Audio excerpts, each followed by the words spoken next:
कि आज जब हम यहाँ राष्ट्र मंदिर निर्माण इस समारोह में उपस्थित हुए हैं और इस मंदिर निर्माण की जो राष्ट्र मंदिर निर्माण का जो कल्पना की गई है, इसकी जो बहुत प्रसन्नता की अगली बात है कि एक राष्ट्र संत के दिग्दर्शन में, उनकी प्रेरणा से इस संस्थान को शुरू किया जा रहा है। और ये संस्थान देश की जो सर्वोच्च प्रशासनिक सेवाएं होती हैं, आईएएस है, आईपीएस है, आईएफएस है,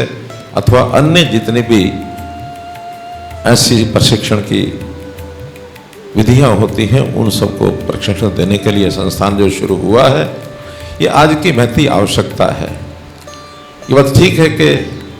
ये हमारी प्रशासनिक सेवाओं की परंपरा तो देश की आज़ादी से पहले से है,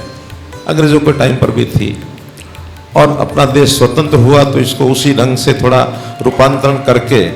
Indian administrative service, police service, ये सब कहा गया।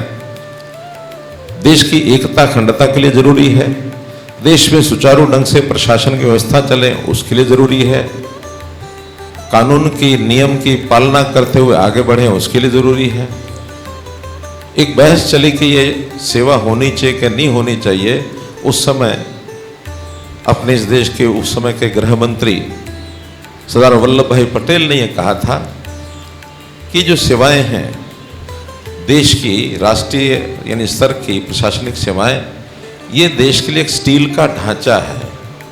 Steel framework of the country. ये अगर नहीं होगा तो राजनीतिक तौर पर लोगों के अगर सारे छोड़ दिया गया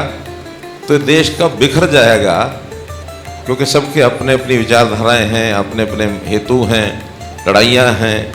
अलग अलग सरकारें बनाते हैं, अलग अलग प्रकार से देश को तोड़ने की बात भी करते हैं। सब राजनीतिक दल नहीं, लेकिन खास करके क्षेत्रीय राजनीतिक दल तो इस प्रकार की भाषा सामान्यतः बोलते ही हैं। सब सिस्टम को एक रखने के लिए ये सेवाएं, सर्विसेज जो राष्ट्रीय स्तर की प्रशासनिक सेवाएं हैं,